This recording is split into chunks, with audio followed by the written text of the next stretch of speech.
Hello everybody, Sticks here with the Token Minorities, bringing you another deck on Pokemon TCGO, and today I have a deck centered around Xerneas Break from Steam Siege and Mega Gardevoir EX. This one is actually from Primal Clash, so not the one from Steam Siege, sorry. But before I get into the deck, just a reminder that if you like this video or found it helpful, please leave a like, drop a comment, and maybe subscribe. It helps us out a lot and lets us do more for you guys. As for the question of the day, I think I'm going to have to go with one that I should have gone with, I think, about a week ago, and that's a question that was really founded by this Gardevoir EX right here, and that is, what is your favorite artwork in the entire Pokemon TCG? And that can be any card from any year, any format, all of that. And honestly, I would have to say that Mega Gardevoir EX is easily the sickest card I have ever seen and is my favorite artwork of any single Pokemon card. Because, I mean, first off, it has the gold border, which comes with the secret rare. So, I mean, that's kind of cool, but that's really just the cherry on top. What starts it all for me is Mega Gardevoir. First off, looking very menacing with obviously using an attack right there, being in a very aggressive stance. I mean, first off, that just looks very cool. But then you top it off with the fact that you have Yveltal in the background just spread out across the card. I mean, in combination with Gardevoir, this is just so ridiculously sick and awesome and all of that. And I mean, even the background with like the pink and red swirl, that's just so cool, and this is my favorite artwork ever. If it wasn't for this, I would say that, I don't know, maybe... I'm actually not even sure what my favorite artwork would be apart from that secret rare Gardevoir, although maybe it would be the secret rare Mega Rayquaza from Ancient Origins. But anyway, let me know in the comment section below what your favorite artwork of a Pokemon card is and why. I would love to hear it, and I would love to hear what you guys think and, well, why.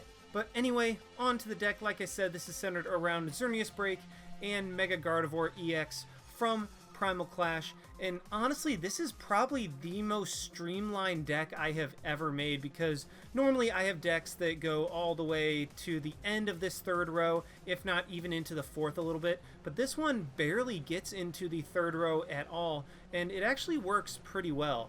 But like I said, centered around Xerneas Break, 150 HP with the Life Stream attack.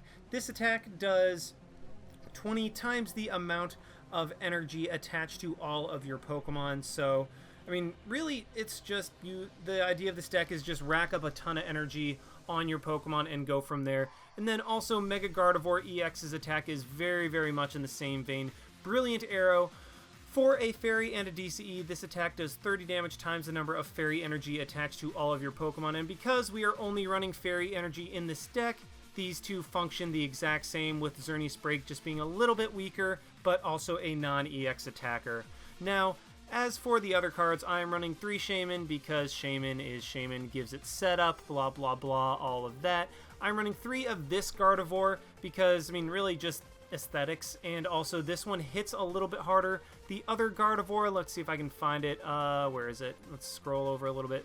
There we go. This Gardevoir only hits for 100 damage and then 20, while the Gardevoir that I included in the deck hits for 30 and then potentially for 100 if you have the same amount of energy, and then Luminous Blade does 120. So that's why I chose this Gardevoir over the other one, but really you're just wanting to attack with Mega Gardevoir.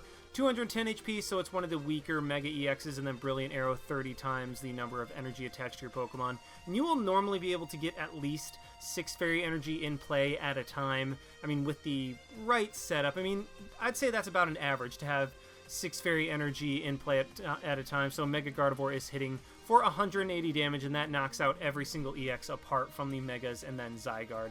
Now, I'm really just centering this deck around Xerneas though, but Mega Gardevoir works the exact same and is an EX attacker, but this deck is all about Xerneas, and this guy pairs so well with his break. I'm running a 4-3 of these guys just because one Xerneas is generally dedicated to just Geomancying until it goes down. And Geomancy is choose 2 of your bench Pokemon. For each of those Pokemon, search your deck for a Fairy Energy card and attach it to that Pokemon. Shuffle your deck afterward.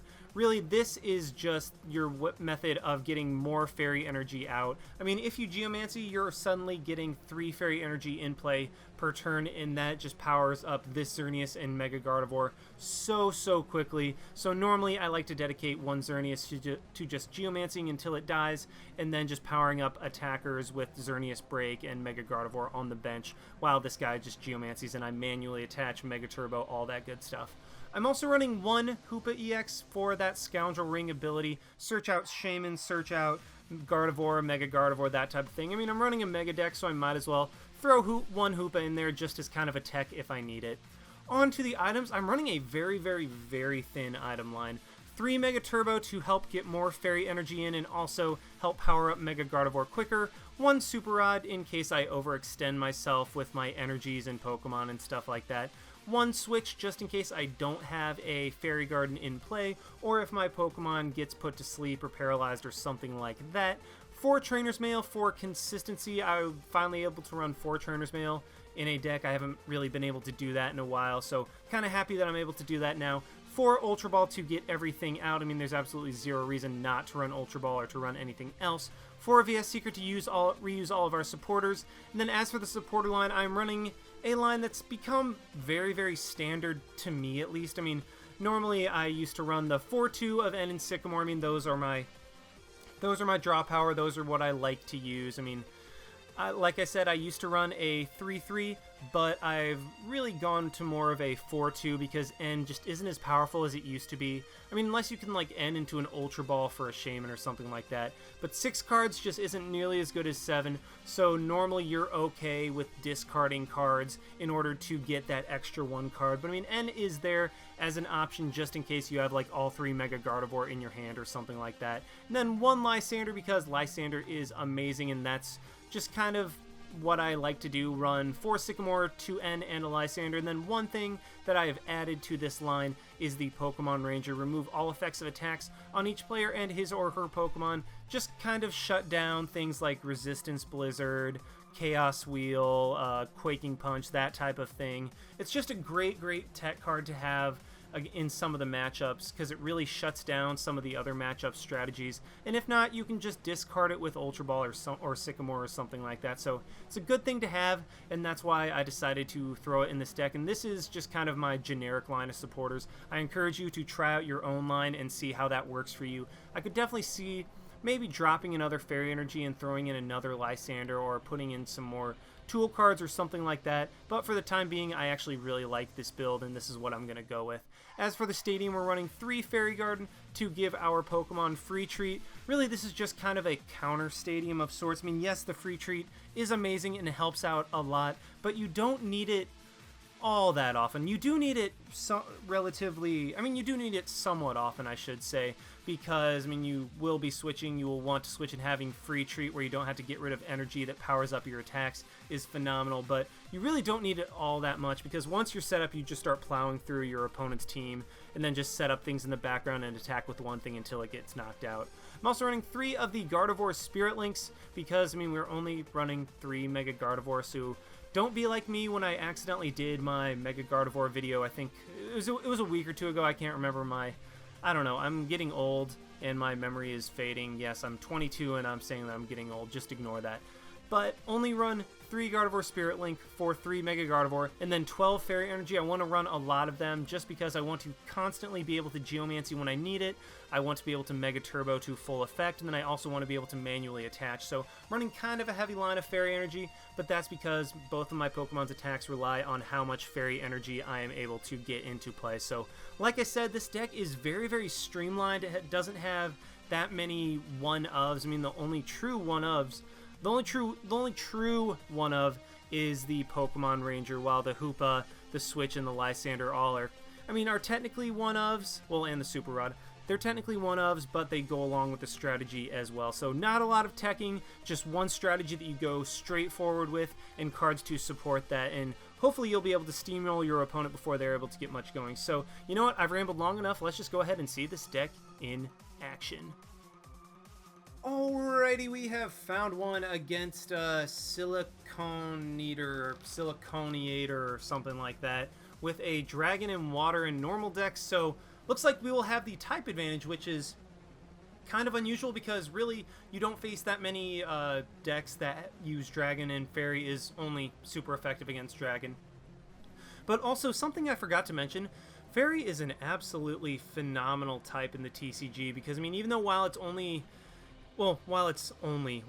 super effective against Dragon, it also has a resistance against Dark, which is very, very nice. So, I mean, it is weak to Steel, but Steel is not all that common, truthfully. I mean, it really... There's one somewhat common Steel deck, I mean, the Genesect Bronzong deck, but that's getting rotated out anyway. So, really just...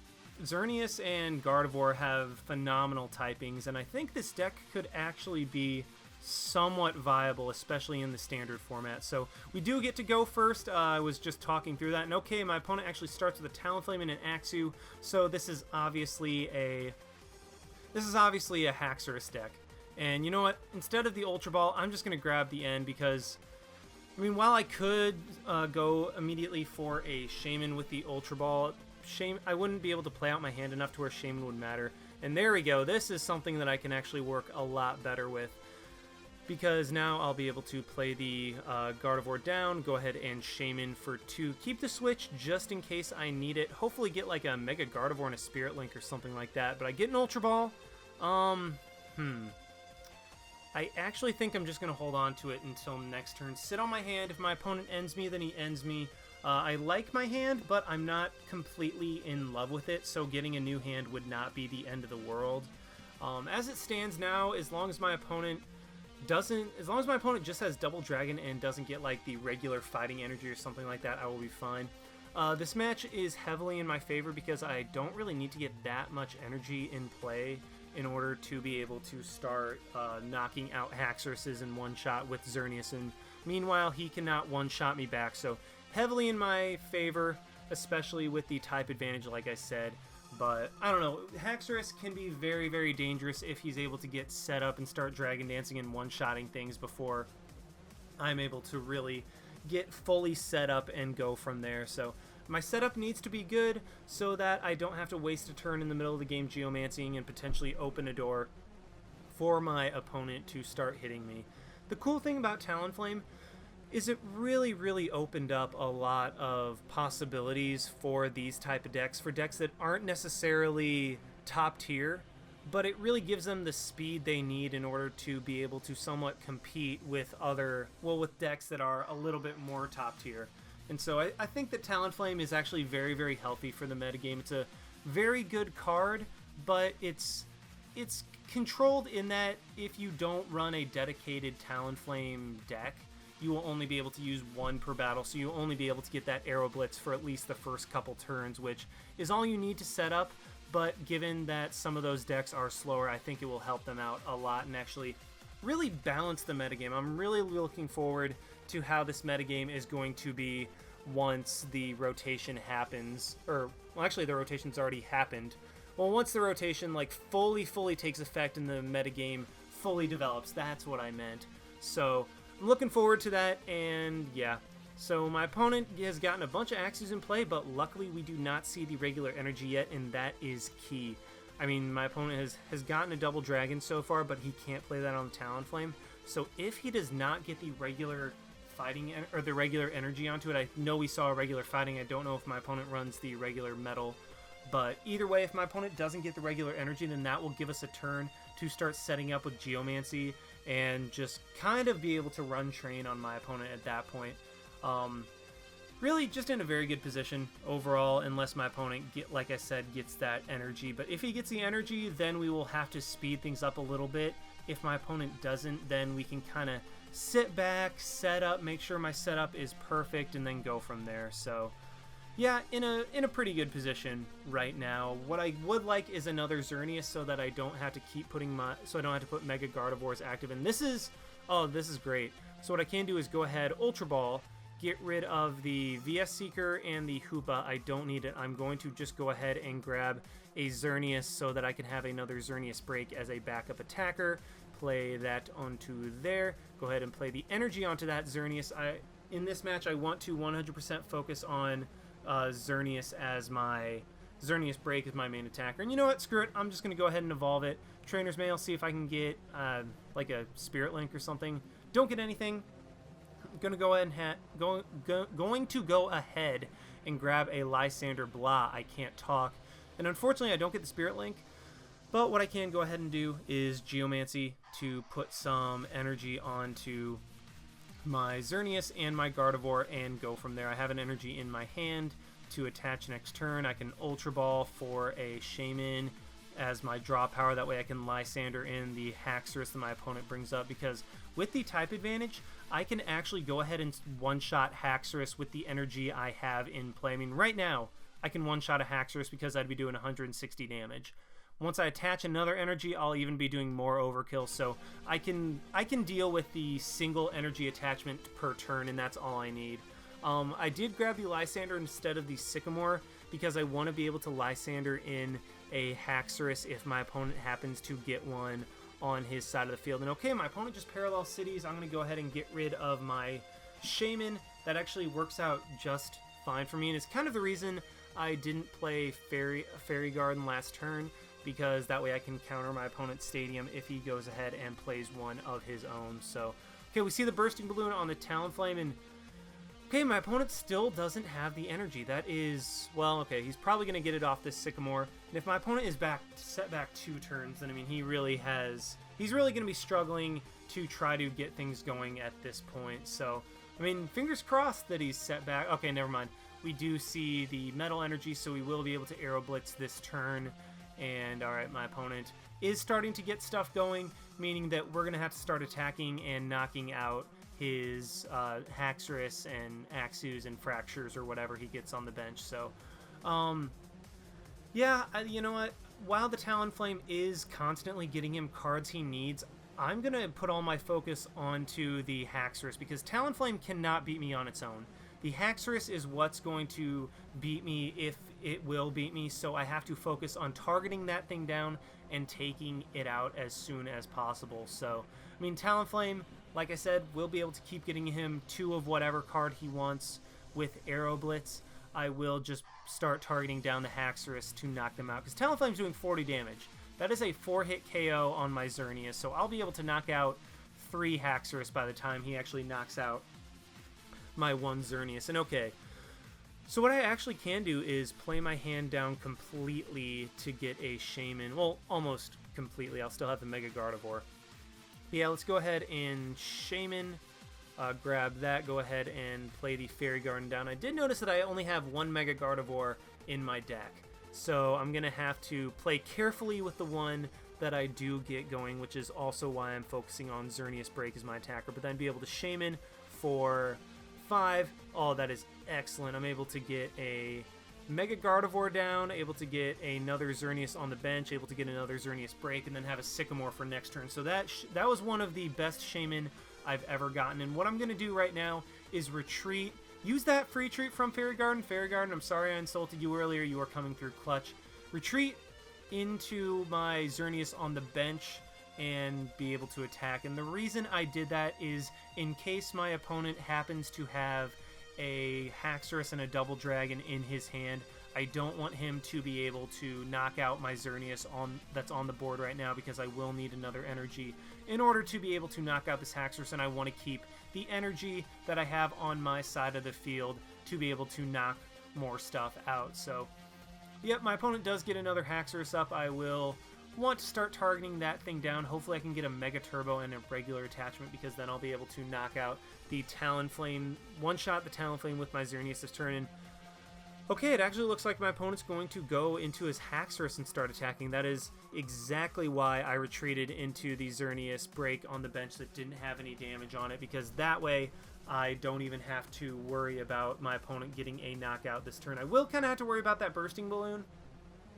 because that thing is a little bit annoying, but I will be able to knock out another Haxorus, and my opponent has a second Haxorus on the bench. So, I mean, my opponent's already gotten 3 Haxorus this game, and that shows you the power that Talonflame has in making these decks that are normally a little bit slower, just speeding them up, being able to get the 2 cards that they need and go from there. So, alright, let's Trainer's Mail, see what I can get.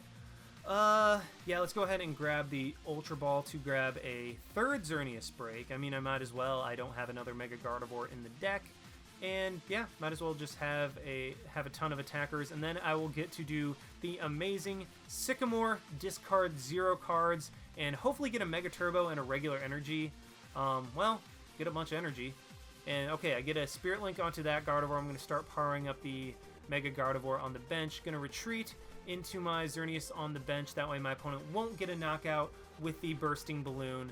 And yeah, he can't even knock me out with Aero Blitz next turn because Aero Blitz only does 40. So I'm in a very, very good spot right now. And I even have a Mega Gardevoir that's one turn away from being fully powered up and able to one-shot Talonflame and Haxorus with the energy on the board. Heck, even if my opponent is able to knock out the Xerneas right now, Gardevoir still will have 5 energy on the board, which is all it needs to knock out Talonflame, Shaman, Fracture, Haxorus, anything on the board. So I am in a phenomenal position right now. I have 3 Xerneas Break on the board. Well, looks like it's about to be 2 Xerneas Break on the board because I think my opponent's going to Lysander that thing in and knock it out, which gets rid of 2 of my energy, but that is completely fine with me because I have 3 energy in my hand and maybe even a potential Mega Turbo with a Sycamore or an N or even the Trainer's Mail. So I don't know, I'm just in such a good position right now. I'm very far ahead of my opponent. He's able to get some Haxorus back in his deck and an Axew, which gives him more attackers, but the fact that he will not be able to one-shot me at all while I can just continually take knockouts turn after turn, I think is going to put me in the position to win the game. And my opponent is able to Aero Blitz to get 2 cards and knock out the Xerneas Break, so that is a great turn for him. I mean, that's probably the single perfect turn you would want, and what I'm going to go ahead and do is just go into my Mega Gardevoir and go from there. Oh, I even get a Mega Turbo, so I can go ahead and instead of manually attaching to my Mega Gardevoir, I can use the Mega Turbo to attach there, and then start attaching to my Xerneas on the bench, and then even grab a VS Seeker. I think, yeah, my Lysander is in there. I played it earlier. I don't know why I was thinking. I just wanted to double check. But yeah, let's go ahead and actually Lysander in that Haxorus because, like I said, Talonflame's not going to beat me. There is no way that Talonflame will be able to beat me on its own. The Haxorus is the thing that's going to beat me. The Haxorus are the thing that's going to beat me. That actually works either way. I mean, I could talk about the single Haxorus or the total, all 4 Haxorus that are in my opponent's deck, because I guess Haxorus can be singular or plural. But anyway, sorry, I was rambling. Like I said, the Haxorus is the only thing that's going to be able to beat me, so I need to take those things out. And okay, Vooz, thank you so much for showing up and ruining my recording. Super unprofessional, sorry about that. I love when Vooz just decides to show up and screw things up for me, so sorry about that. But what's even cooler is if my opponent does retreat into his Haxorus, I can go ahead and get some damage. Well, if he retreats into his Haxorus and gets some damage on my Gardevoir, I can immediately go into my Xerneas Break on the bench, attach another energy to it, and then knock out the Haxorus in one shot. And I can also even knock out the Talonflame in one shot with my Xerneas Break if that's what my opponent decides to just go for an Aero Blitz or something like that. But either way, my Gardevoir is looking pretty set to just kind of clean up the rest of the game. I just need 3 more knockouts. All 3 of them are on the board. My opponent doesn't have anything that can take a hit from any of my Pokemon. Okay, he does the Parallel City. Did he do it the wrong way? I mean, I guess that would have allowed me to get rid of my Shaman, but then he just limits his bench spots that he has available. And then also Parallel City doesn't decrease my attack at all. So I don't know, it might have been a misplay on my opponent, or then again it might have been like a pseudo strategy that he has. I'm not sure. But either way, I mean, I think I pretty much have the game set up to just be won completely within the next couple turns, because I don't see, there's almost nothing my opponent can do to take 3 prizes, well, to keep me from taking 3 prizes over the next 3 turns. I mean, I can just knock out the Talonflame, then knock out the Haxorus, then knock out the Axew or the Shaman, or honestly, whatever. And what I'm going to do right here is go ahead, play the energy onto the Xerneas Break, go for the Fairy Garden to get rid of that Parallel City. Then, you know what? Just go for the N. Gets rid of the 2 cards my opponent has in his hand just in case there was something that was pretty good. Or something that could potentially hurt me. And you know what? I don't need to play the Gardevoir EX right now. I can just retreat into my Xerneas in case somehow my opponent gets a Dragon Dance and an attack in one turn, then go for the Life Stream to knock out that Talonflame. Keep my Mega Gardevoir out of harm's way, and would you look at that, I get another Mega Gardevoir so I can start powering up another one on the bench just in the rare situation that my opponent can somehow knock out the one that I have now, because honestly, the Mega Gardevoir I have now will not be, can only be two-shot by 2 consecutive Dragon Pulses, and meanwhile, all I need is 4 energy to one-shot literally everything on my opponent's board. So my opponent looks like he's going to go for a Sharp Fang. Well, not a Sharp Fang. He's going to go for a Dragon Pulse, get 30 damage off on my Xerneas break, and then, yeah, I'll just be able to immediately respond with my own Xerneas break or a Mega Gardevoir. And my opponent, I don't know. I think I'm just going to go ahead and let... No, that'd be a stupid play. What I was going to say is I could just let my Gardevoir take the Bursting Balloon damage, but what I think I will do is just let one of my Xerneas get knocked out by the Bursting Balloon next turn. Or not? Okay, I mean, I guess he just knocks out this Xerneas, which means the Xerneas that I have on the bench will be able to knock him out with Life Stream while still remaining alive, and I can also power up my Mega Gardevoir in the background. So, I mean, I'm still just fine, and you know what? That's even better, because the Mega Gardevoir that I'm going to have on the bench will again be 1 energy away from attacking after the Mega Turbo and the attachment. So, I mean, yeah, I'm set, and my opponent realizes that I'm set, realizes that there's nothing he can do. I have 2 Mega Gardevoir that are ready to go to just tear through everything, and oh, we were so close. But anyway, I mean, this is what the deck is supposed to do. You spend 1 or 2 turns Geomancy and getting plenty of energy into play, getting a ton of energy out there to just start plowing through your opponent's team and just take prize after prize after prize. I mean, I think we took a prize on 4 consecutive turns. We were about to make it 5 and 6. But I mean, this deck is so powerful. I mean, you have 2 things that work off each other incredibly well. You have a non-EX attacker in Xerneas, whose attack does not have a damage cap. Then you just have a more powerful version in the Mega Gardevoir EX. So, I mean, those guys can really just take on almost any strategy. If your opponent wants to shut down EXs, well, Xerneas Break can come through. If your opponent has a lot of high HP Pokemon, well, then Mega Gardevoir can come through. So these two play off each other very, very well, and they are a very powerful deck that I encourage you guys to watch. So thank you very much for watching. Like, comment, subscribe, all that stuff, and this is Styx signing out. Why not? See you guys.